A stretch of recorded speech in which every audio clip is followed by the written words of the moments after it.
I'm just gonna get straight to the point. Clair Obscur Expedition 33 is a masterpiece. It is a triumph. It is phenomenal. It's all I can think about. I love it dearly.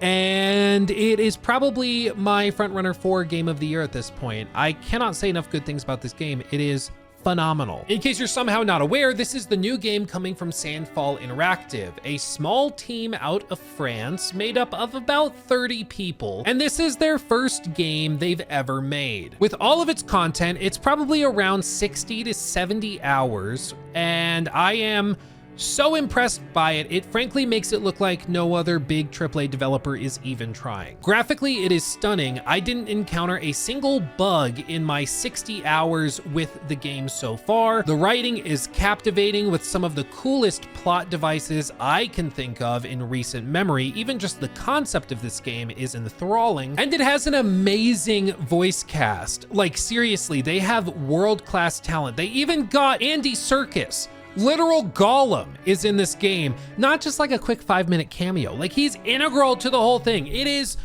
phenomenal. Like I really struggled to find anything I don't love here. It's crazy. There are a couple of little things I would recommend for them to add, but seriously, this game is tremendous, utterly tremendous. Over the course of this review, I'm going to explain how it works and why you should check it out, but I do want to say at the outset that this is a game that is very spoilable. All that means is that there are points in this game's main story where even a single screenshot could spoil an incredibly cool reveal or twist. And as a result, I highly encourage you to be extremely cautious when watching media relating to this game before you play it. And I also heavily encourage you to go and play the game yourself as soon as you can, because I can only imagine how frustrated I would be if I had had some of these things spoiled for me. Seriously, like don't even go into the comments of this review. Don't do any of that. Just play the game the second you get the chance to, which should be very, very easy because the game is included on Game Pass day one and they're only charging $50 for it. In fact, when I'm recording this, before the game even launches, they have it on sale for 10% off, meaning you can get it for $45. It is an absolute steal. It's a small indie developer team. I cannot recommend it enough. Go buy this and play it. Please, you will thank me. Having said that, let's get into some of the nitty-gritty details of why I love this game so much. First things first is the concept is fascinating and enthralling. To boil it down very simply, all of these characters inhabit a world which is dominated by the Paintress. They live in a city called Lumiere, and off in the distance on the horizon, you can see an incredibly large ethereal being that every year paints a new number on the monolith. This year, she paints the number 33, meaning that everybody 33 years old and older vanishes. This is part of what they call the gommage, and it has been going on for about 67 years at this point, every year the number dropping by 1. No one knows why the Paintress is doing this, who the Paintress is, or how or whether or not they can even stop it. But every year they send out an expedition, this time Expedition 33 for the number 33 that's been painted,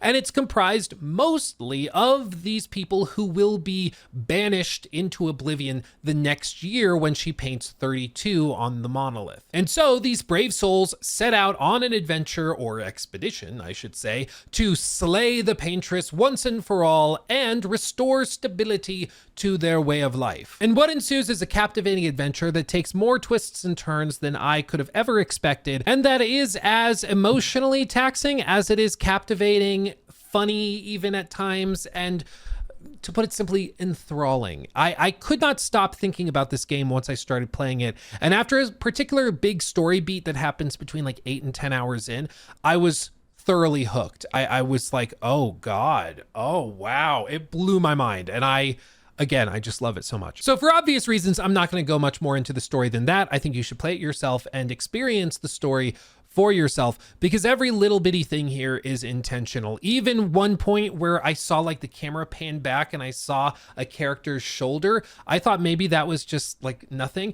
And then playing through the game a second time, I'm noticing that that actually is a call forward to something that happens way later. Like there's so many little bitty details it's incredible. It's one of those games that you really want to play probably 2-3 times because every time you'll pick up on something else. But because I don't want to spoil that for you, I will not talk about the story anymore. What I do want to talk about is the phenomenal voice acting cast. Seriously, they knocked this out of the park. Every single scene, I was blown away at just how good the delivery of all of this dialogue was. It's written incredibly well, not just with the broader narrative itself, but also even in the individual bits of dialogue, or even when you're talking to a party member at camp, trying to build your bond with those characters, because the more you interact with them at camp, the higher their relationship rank grows with you so that you can unlock new abilities. Again, I wouldn't be surprised if like 3 or 4 out of the 5 nominations for best performance at the Game Awards come from this game. It really is that good. It's incredible. And I got to give a shout out to Andy Serkis as well. It's really cool seeing him in a project like this, and he absolutely nails it. Most of his phenomenal performance is backloaded later in the game, so I can't show you instances of it, obviously, but seriously, it's just so impressive. The music is also a standout. It's beautiful and haunting. I am just in love with every aspect of this game's presentation. It's so good. But at the end of the day, video games are about the gameplay elements as well. It's about how you play and interact with it. How does this work? Well, to put it very simply, this is a turn-based RPG with an incredible amount of depth and build crafting that can happen as you start to build synergies for your various characters, especially later in the game once you get a big suite of Pictos and Luminas. That probably sounded like gibberish, so I will try to explain this as concisely and clearly as I can, because it will probably help you when you play the game yourself. I know it would have helped me. So as you can see here, this is a late game save with Maelle, a level 59 Maelle.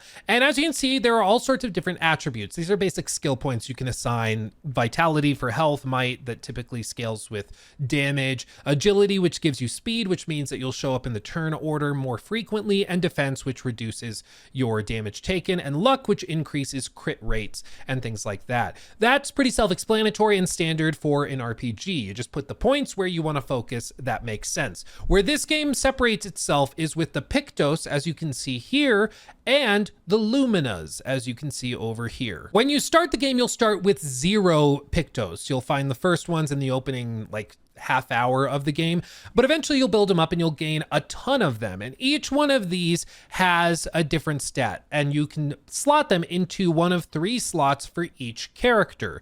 Pretty self-explanatory. It's like a little perk or gem or rune, or like a lot of games have, and you have 3 for each character. Okay, not a lot of customization, right? Wrong. You see, each one of these Pictos has 2 parts to it. It has the top bit, which is a defense stat, crit rate, or health stat, crit rate, health, defense. Some of these offer speed bonuses or other sorts of things, but those directly improve some of your combat stats, which are also affected by your attributes. So it just gives you like a flat buff to your health or crit rate or defense stat, what have you. Pretty self-explanatory.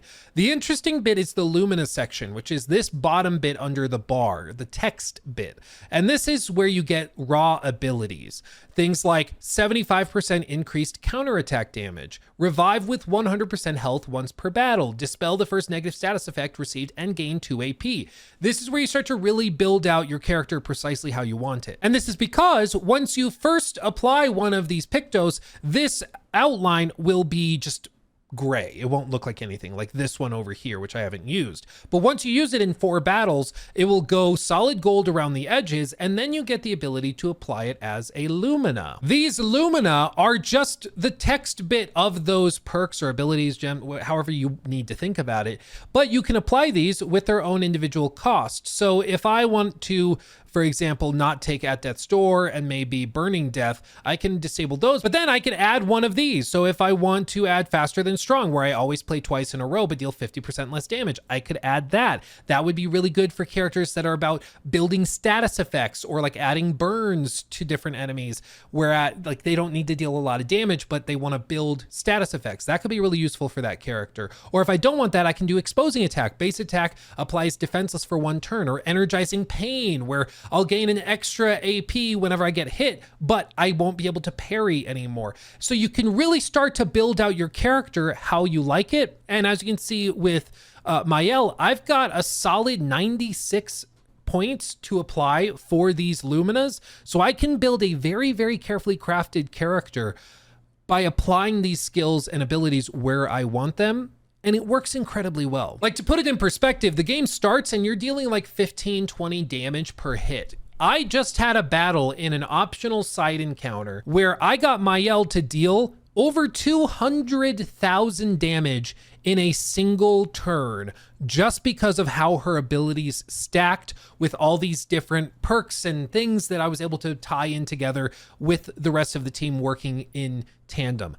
I love this kind of thing, and the fact that even after 50, 60, 70 hours, you can still discover new ways of combining different skills. It's so captivating and enthralling to me. I just love it. Like, it's always exciting. There's always a new way to deal with these different situations. But that does lead me to one of my first and probably my primary request from the devs, or recommendation, something I would like to see, which is loadout. There are so many different ways to build out Pictos arrangements or Lumina loadouts and skills also, that I think it would be great to give players the ability to have different loadouts. We could have Maelle's loadout 1, 2, or 3. Maybe it's a fire loadout. Maybe this loadout is about raw, just counterattacking. Maybe this other one is where she's built out like a tank and she's more about absorbing hits from other enemies and players. And you can load out skills specifically for that as well, because as you can see, you can also swap out skills, and there's all sorts of different skills that apply differently in different situations. I think that would be really, really cool to be able to quickly swap between those loadouts. You can spend a lot of time building out,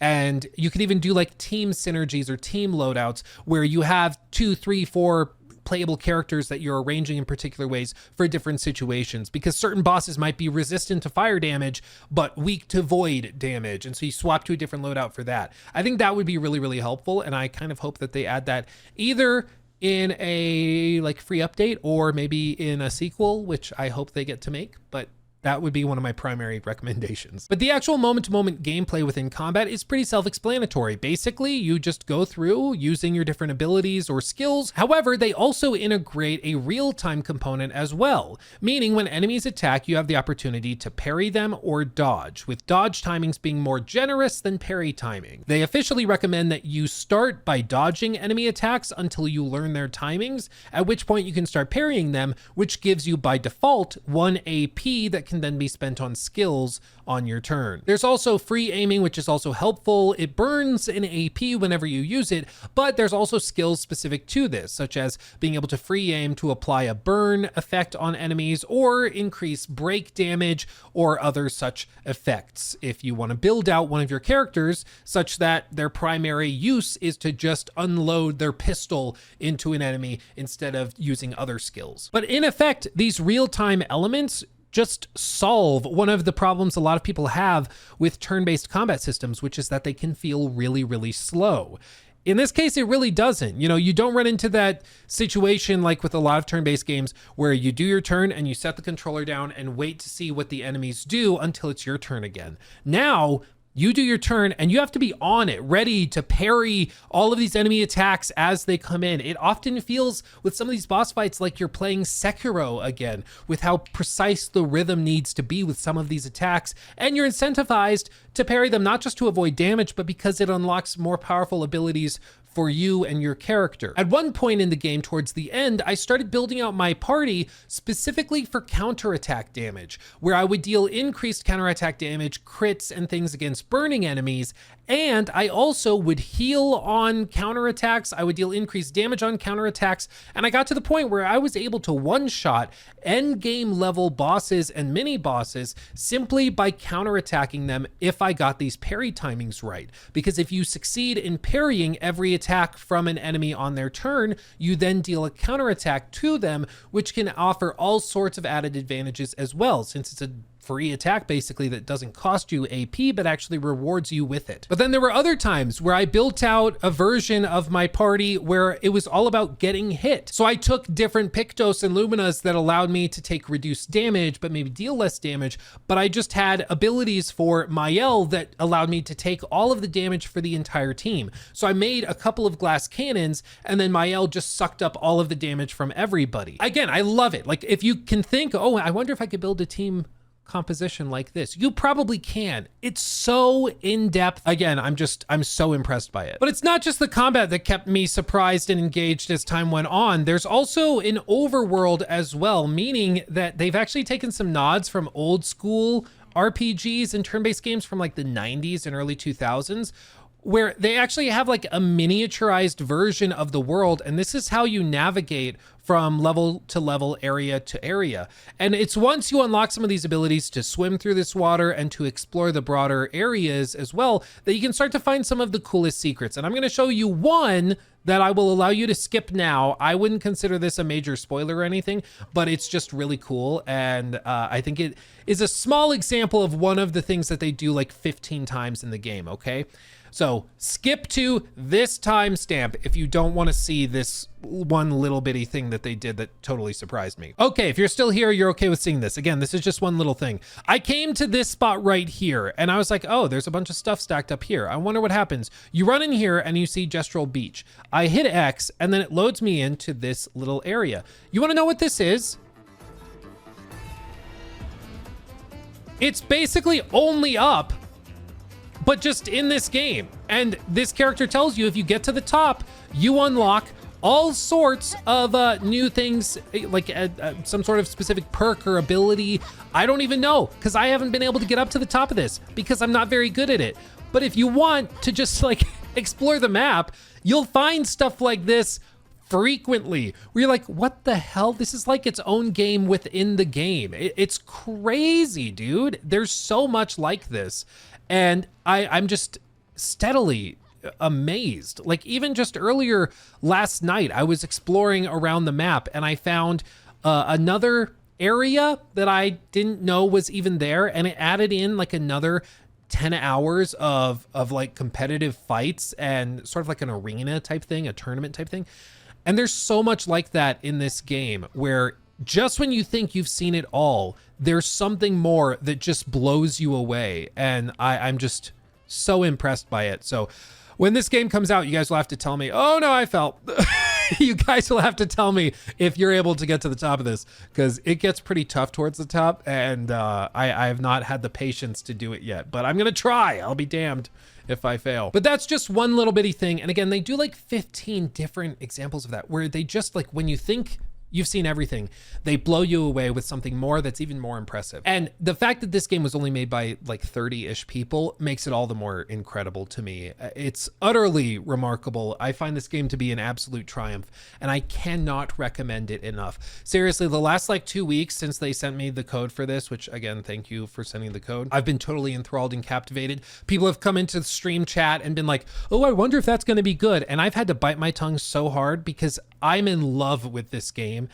I think it's a prime example of the power of creativity and fresh ideas in the games industry. Often it can feel like this industry is kind of soulless and it's becoming too corporate and too big business focused on microtransactions and 15 different waves of DLC and paid early access and all that. And then something like this comes along, which is just captivating. It's creative, it's original, and it's incredibly well executed. And I just can't get enough of it. I'm going to play through the game again. They have added a new Game Plus mode as well, which is awesome. And like I said, I've started going through it a second time, and I'm picking up on all sorts of little nods and things that tie into the endgame story that I didn't pick up on the first time I played it through. And the idea that you could play through a like 60-hour RPG and still be finding new stuff, I just love that, and it's why I love these types of games. And frankly, the team over at Sandfall Interactive should be incredibly proud. This game is, I consider to be a masterpiece, which is pretty remarkable for being a first-time outing. I love it dearly. I cannot wait for all of you to see it and to experience it yourself. And seriously, if you buy one game this year, let it be this game, because not only does the team deserve it, but I think it also will send a message to some of the big companies and the big players that it's not about budget. It's not about just sheer scope and scale and how many thousands of devs are working on something. It's about the ideas. It's about the gameplay. It's about the execution. And that's something that they just nail across the board here. I love Expedition 33, and I highly, highly recommend it.